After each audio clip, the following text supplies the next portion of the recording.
everyone, myself Aditya Manthalkar from Kuban State Medical University, and this is going to be my first video on this channel. And I hope I'm going to upload videos related to anatomy, physiology. First of all, we'll start with anatomy on this channel.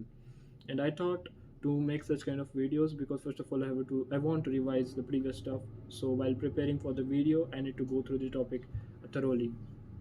Secondly, I thought to make this kind of videos because first of all in Russia they follow the systemic anatomy.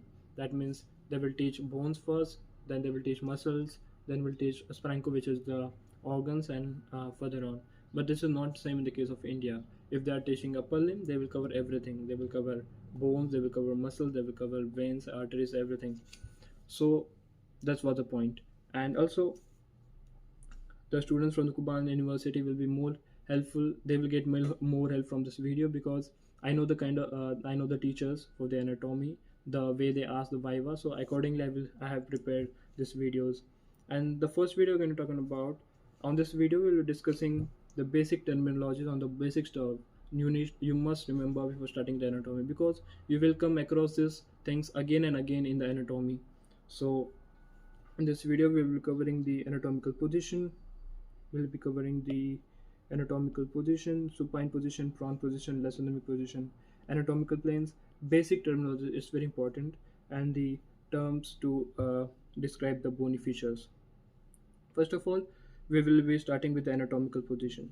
Anatomical position is very important because the anatomy is read, understood, and every text of the anatomy is written on the basis of this position. This position is very important. It is very easy. We have to stand. We have to stand. The head is facing forward, ears on the at the level. The shoulder is relaxed, elbow is extended, and palms, hand on the side, and the palm facing forward. It's very important. Palm facing forward, and legs are straight, and toes facing forward. This position is important because every anatomical structure given in the anatomy book is in the relation with this anatomical position. Suppose there is an artery on the medial side and there is an artery on the lateral side. If you consider on the anatomical position, if you turn the forearm on the behind, then the lateral will become medial and the medial will become lateral. So that's why anatomical position is very important to study the anatomical features. So after the anatomical position, we will be going through these three positions, which are the supine position, prone position, and the lithotomy position. Supine position is very easy. In this, we have to lie on the back. Head, the face is facing towards the roof. The toes are facing towards the roof, and hands on the side. It is exactly opposite in the case of prone position.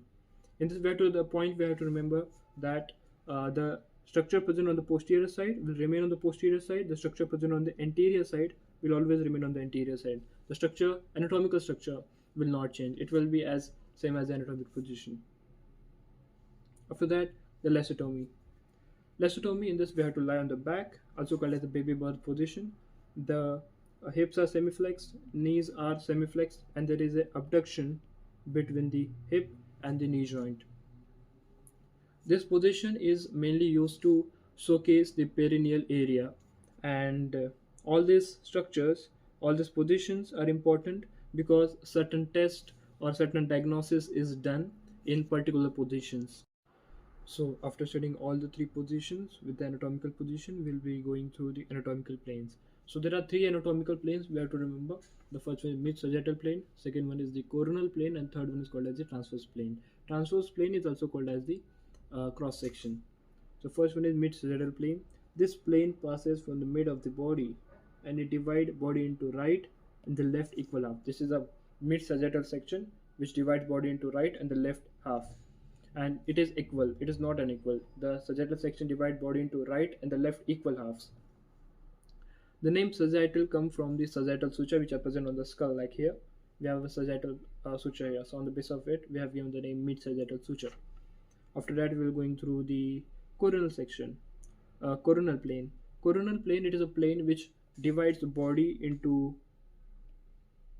anterior and the posterior halves. So the coronal plane divides the body into anterior and the posterior half. In the case of coronal plane, it is not equal. Like sagittal plane, we divide body into right and the left equal halves. But in the case of coronal plane, it is not. it can be somewhat anterior, it can be somewhat posterior. That means the point here we have to remember that the coronal plane divides the body into right and the anterior and the posterior half. And the name coronal comes from the coronal suture. Of course, we have coronal suture on the skull, so on the basis of that we have given the coronal plane name. And the last we have to talk about the transverse plane. Transverse plane is a plane which divides the body into upper half and the lower half. Transverse planes divide the body into the upper half and the lower half. Like I have taken section from here, from the neck. If I take a transverse section from here, I will study the neck from the above. If I take a sagittal section from here, I will see the neck from the on the side. If I take a section from this, it's like that. So this is, we are talking about all the three planes. So if we talk about the importance, where we need to study the planes, so there are two important points we have to remember to study the sectional anatomy.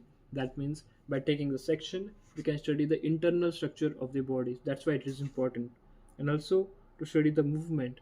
So movement of the body happens with respect to each plane, such as if we talk about the movement of the shoulder, like this: abduction, abduction, adduction, abduction. So this movement which I am talking about, this happens in which plane? It happens in sagittal plane. So this is it.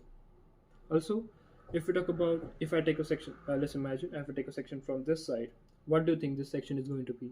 This is not a sagittal section. If we're thinking like sagittal section happens here, it is not a sagittal section. We have to reimagine it in anatomical position. It is a transverse section. So that is. Also, these sections, if we are taking up the body, it is irrespective. The planes we are talking about is irrespective of the position of the body. It can be any position. We have to reimagine it in the anatomical position. Okay, now let's talk about the basic terminology. So we'll talk about the medial, lateral, superior, inferior, cranial, caudal, proximal, distal, anterior, posterior, vestral, dorsal, superficial, deep, and rest of. So these terminologies are, there are many of them. There are hundreds of terminologies, but I have sorted some of them. We will go gradually towards another terminologies later on. So if we talk about this is the medial and lateral.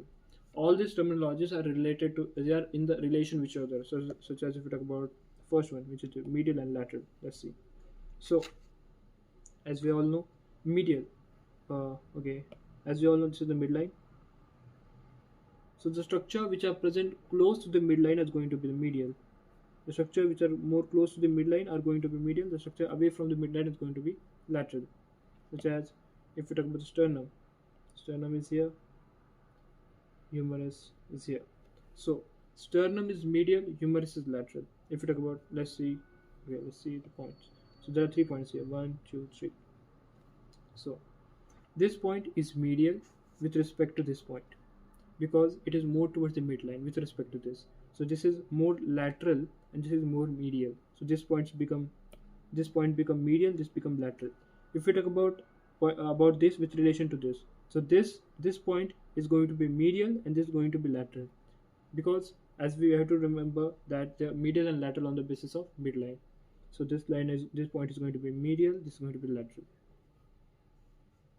Next, we will be seeing the superior and inferior. Superior and inferior. Superior means above, inferior means downwards. Like there is an artery here. Suppose there is an artery here.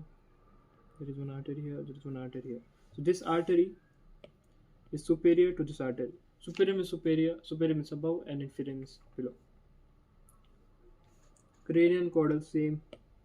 Cranial refers to near to the cranium, and caudal refers to the tail. Cauda means tail. So the structure which are present near the cranium, the structures which are present near to the cranium is called as the cranial, and the structure which are present away from the cranial we call it as caudal. So this is about it. Proximal and distal. So mainly proximal and distal, these two terms are used in the case of upper limb and the lower limb. Proximal, which is more near to the shoulder joint, and if in this case it is going to be hip joint. So proximal means more above, and proximal means above and distal means away. So it is relative term. Likewise, so there is an artery here, there is an artery here, there is an artery here, there is an artery here. So this artery is proximal and this artery is distal. So it is a comparative term. So in this, the structures can be too close, such as if you talk about the carpals here, there is a two rows of carpals. This is proximal row and this is the distal row. So it is very comparative. In the case of, if you talk about the joints, suppose this is a shoulder joint, and this is a, let's suppose this is a hip joint, and this is a knee joint. So hip joint is going to be proximal, and the knee joint is going to be distal. And if you talk about the comparative term, this is hip joint, this is a knee joint, and this is the ankle joint. So the hip joint is proximal with respect to the knee joint, and knee joint is proximal with respect to the ankle joint, like this. If we talk about the ankle is distal with respect to the knee joint, and knee joint is more distal with respect to the hip joint, like this. This was about the anterior and posterior. Okay, let's talk about the anterior and posterior. It's very easy. Anterior means in the front, and posterior means back. So this is the anterior, this is the anterior, this is anterior, this is the posterior. Anterior means in front, posterior means in back. Same in the case of visceral and dorsal. Ventral and dorsal. Ventrals means anterior and dorsal means posterior. Same as it is. Superficial and deep. So what do we mean by superficial and deep? The superficial, let's suppose about the humerus. So there, as we know, there is a humerus here, right? In the center we have, here there is a humerus here, right? There is a humerus here, and there is a skin here. So humerus is deep and skin is superficial. Superficial means above, and as we know, deep, which is going to be deep. Superficial and deep. If we talk about the muscles here, so there is a muscle here and there is humerus here. So humerus is deep with respect to the muscle, and muscle is deep with respect to the skin. So it is a relative term. You have to remember it. Let's suppose, okay, next is ipsilateral and contralateral. Okay, ipsilateral and contralateral. Ipsilateral means on same side, contralateral means opposite side. Likewise, suppose there is a nerve injury here. Okay, let's suppose there is a shoulder injury here, and there is a shoulder injury here, and there is a knee injury here. So shoulder and knee injury are contralateral. They are contralateral. That means they are on the opposite side. Contralateral means opposite. So there is a shoulder joint here and knee joint here. So shoulder and knee joint are contralateral to each other. If we talk about the shoulder joint here and knee joint on the same side, so shoulder joint and the knee joint injury are going to be ipsilateral. So we can say that the shoulder and the knee joint are ipsilateral. Likewise, if we talk about the nerve, so suppose there is a nerve here, and there is a nerve damaged here, and there is a paralysis on the left side. So nerve is damaged here, and paralysis happens on this side. So it is going to be the contralateral paralysis. So nerve is damaged of this side, and paralysis happens on the opposite side. It's going to be contralateral paralysis. If nerve damage of this side happens on this side, and paralysis also happens on this side, so it is going to be the ipsilateral paralysis. Ipsilateral on the same side, contralateral on the opposite side. Okay, the last we are talking about the preaxial and posterior axial border. So preaxial and postaxial border, it is mainly based on the basis of the embryonic development, such as the forearm rotate more like this, and the upper limb rotate more like this, and the lower limb rotate more like this. So if we talk about the preaxial border and postaxial border, so preaxial border in the case of upper arm, this is going to be the preaxial border. This is going to be the preaxial border, and this is going to be the postaxial border. Preaxial border and postaxial border in the case of upper limb, but it is exactly opposite in the case of the lower limb. This is going to be the preaxial border, and this is the postaxial border in the case of lower limb. It is opposite. In the upper limb, this is going to be the postaxial border. This is postaxial border. This is preaxial border. In the case of lower limb, this is preaxial border, and this is the postaxial border. That's it. Okay, now we are towards the end of the video. In this, we'll be talking about some basic terms which we must know before going through the bones, because the bones is the last topic. In this, we will come across certain basic terms which define the structure, such as, first of all, we're talking about the foramen. What is foramen? Foramen, it is the hole inside a bone, such as this is the pelvic bone. This is the pelvic bone. So this is the pelvic bone, and this is the hole inside a bone. Hole inside this bone, we call it as the these are called as the obturator foramen. The term obturator is not important. This is the hole inside a bone called as the foramen. Same here. This is called as the foramen magnum, from which the spinal cord is going to come out. So this is the foramen, which is the hole inside a bone. Next is the fossa. Fossa, it is a depression inside a bone. Depression inside a bone. So this is the depression inside a bone, as we can see here. So this we call it as the depression inside a bone. We call it as the fossa. So again, it is called as the acetabular fossa. Again, the term is not important. It is called as the iliac fossa. This is the iliac bone, iliac part of the bone, and this is the fossa, which is a depression. That's why we call it as the iliac fossa here. Next is the groove. What is groove? Groove is a fossa which is more elongated in nature. So it is again groove. It is a depression which is more elongated. That's why we call it as groove. This is a groove. This is the humerus bone, which we can see groove on it. Condyles. Condyles are the structures which are the elevator structures which take part in the formation of joints, such as we can see, this is a femur bone, and these are the condyles. These are the condyles. Condyles are the structure which take part in the formation of joints, and these are the elevated and more prominent. If we talk about epicondyles, epicondyles are the structures. These are the elevator structure present on the condyles. So epicondyles are the structure which are present on the condyles. So it says this is a humerus bone. This is the epicondyle of it.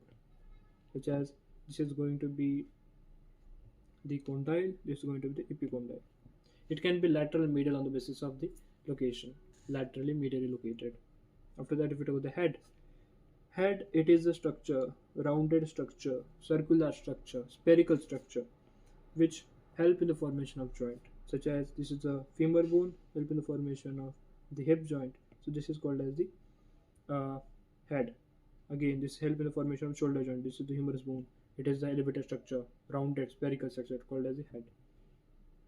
If we talk about crest, this is the elevation. This is the longitudinal elevation of the bone called as the crest. Such as this is the iliac part of the bone, and this is called as the crest. This is called as the iliac crest.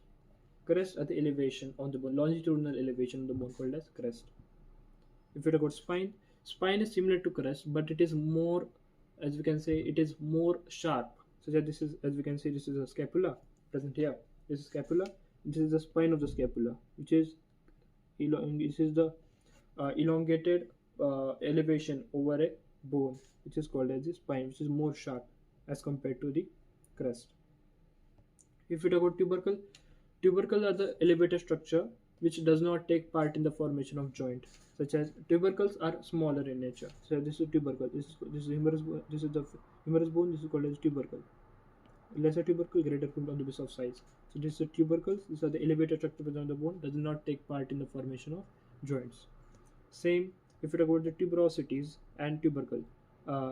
They are all tuberosity, tubercle, and trochanter. This all are the elevation, does not take part in the formation of joint, but on the basis of size they are given different names. Such as if we talk about the tubercle, this is small in size. Tuberosity, this is called as the ischial tuberosity, on which the bone on which we sit. This is the ischial tuberosity present on the initial part of the bone. So this is ischial tuberosity, more elevated. And if we talk about the condyle, trochanter, this is the femur bone, this is the greater trochanter, this is lesser trochanter. Elevator structure, they are given different name on the basis of sizes. So this was the video for today, and I hope you enjoyed the video, and do subscribe to the channel, and I will be soon uploading videos related to bones, and let's see what happens then.